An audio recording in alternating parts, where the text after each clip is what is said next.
Hey there guys, it's Young Volquagio here. Today I'm going to be talking about one of the best and most exciting new topics for most duelists out there, and it's how to create a new deck. Now creating a new deck is not always a simple process. Sometimes it can be really difficult, especially if you've seen so many archetypes, or you don't want to do what everybody else is doing in most situations. Which shouldn't be too hard, as long as you're not trying to find a meta deck that nobody else is playing, because that within itself is a paradox. A deck that everybody plays, but nobody plays. But anyways, one of the first things that you can start by doing is figure out what type of player you are and what type of deck it is. But this I mean is like an OTK deck. Is it like a stun? Is it control? Is it just more of a grindy deck where you like to take your time to build up things and then go for game? Or do you like to just restrict your opponent and control how the game flows? Completely up to you. Or do you like to just open up crazily, like you open up with a Dark Hole, Terror Top, Gone Board, Limited Removal, game. They didn't know what was happening, and neither did you. But all you know is that you just ended their entire game in your first turn. So those are just a few of the much broader concepts of deck types. For example, I'm going to give a good example of each. The OTK or first turn kill deck, Cosmos, incredibly fast, and just from 2 cards they can end an entire game, making it completely ridiculous. Then next up is, for control, I say Monarchs. They are one of the most infamous control decks. That is not, however, gimmicky, because the way this deck works, they can just pretty much stop you from using your extra decks, cut off your resources, and pretty much control the ebb and flow of the game while also having some great OTK potential, making them one of the top 3 decks of the current meta. And the third deck is a grind deck. And now decks like this, they like to take their time, build up stuff, just be a solid overall deck. They won't brick as often, and they won't kill as fast, but they fall perfectly in that niche, so that they are just perfectly fine. So, a deck that will qualify for this would have to be PK Fire. It's incredibly consistent, incredibly powerful, but yet it's not based upon the OTK. It's based upon just steadily grinding games out and killing your opponent, which is an amazing playstyle that most decks cannot pull off because they'll get killed in the time, or they just don't have the consistency for it. But anyways, now time to discuss some archetypes. Selecting archetypes should be the second thing you do after you select what type of deck you want to run. The archetypes, you could pick one that you think is really nice looking, like I know loads of people out there love the Fluffles because they're so cute. And then other players like to have the more like visual and menacing cards, so they pick stuff like Burning Abyss. But anyways, there's just lots of stuff that you can do, and lots of stuff that you can do, and lots of stuff that you'll be able to do with the archetypes, because archetypes are one of the best things, and one of the best and worst things in the game. Worst thing is because they sort of eliminate that individual aspect of creativity. But the great thing about them is that archetypes get support. It's not just random cards that Konami throws our way every single set. It's cards that can assist a deck and really just boost it up. And another thing that is actually pretty good about archetypes is that you can merge them. You can because usually archetypes can be broken down into engines, and lots of cards support the engine, but there's always one main engine. For example, the Speedroids, the way I had the OTK build, it was a Speedroid engine all the way through and through.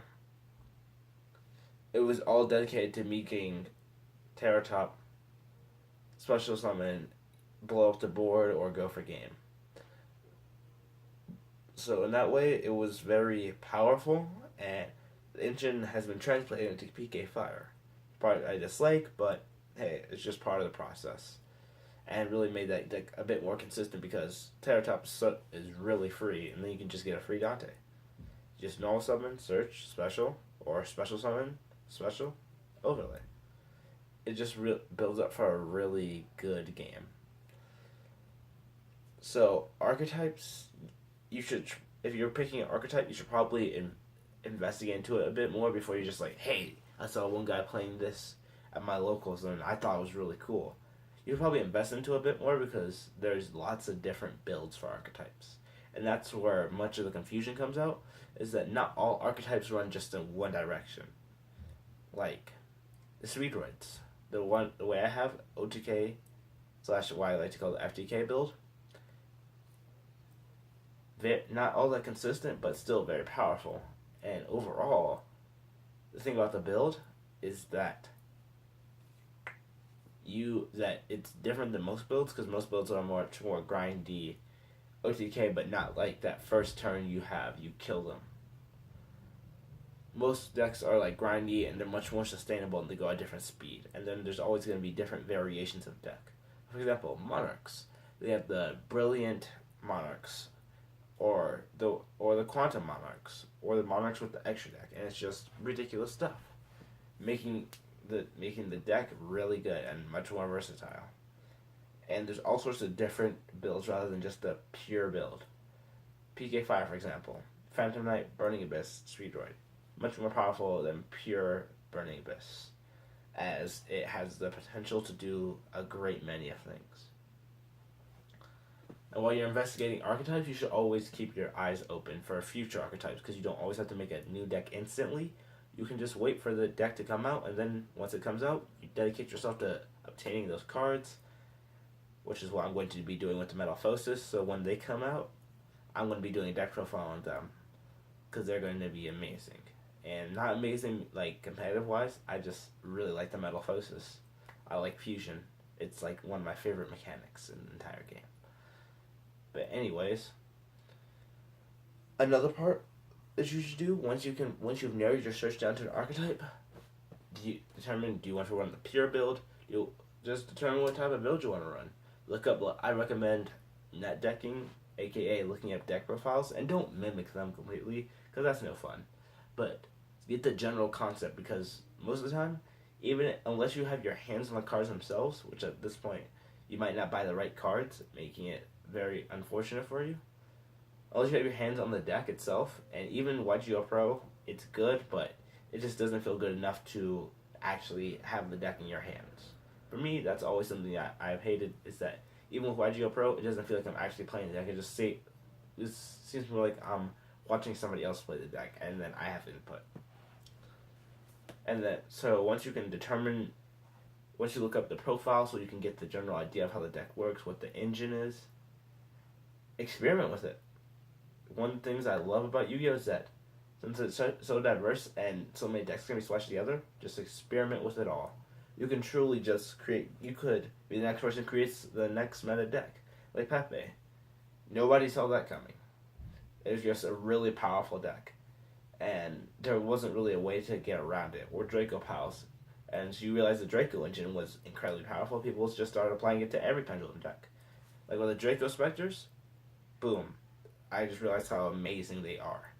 Because the way you can just flow so smoothly with them, yet be able to have such powerful plays, and such heavy back row too, which is stupid about the Match Specters. You just can combine decks and combine engines to form a beautiful deck, or create your own masterpiece. This deck could be unique to you. You always have the element of surprise. They don't know what you're doing, and most of all, you can always hit them with a wild card. And you can make every deck your own just by adding your tech cards like Creature Swap, which is what I do. I don't have it in the Draco Specters because that's a purely Speedroid thing, because I just love the stupidity of Creature Swap. Anyways, that's how you should go about creating your deck, and I recommend always looking for other people to, if you're interested in their deck, have them explain it to you. Have them explain how it works, and just see where you can go from there. But anyways, guys, This video was a bit impromptu because on Monday I'm going to be bringing you guys an Ignite deck profile, hopefully. It's either Ignites or Lumalights. Please comment in the description box below if you for which one you want to see. And thank you for watching. Please like, comment, subscribe. Most of all, comment, because this time I'm actually asking directly for your input on what the next video should be. And I just like to interact with you. So please like, comment, subscribe, and overall, I hope you have a nice day. I'm going to prom tomorrow, so my video might be a bit rushed if I do have a video tomorrow. So, anyways, see you later. Young Bulk out.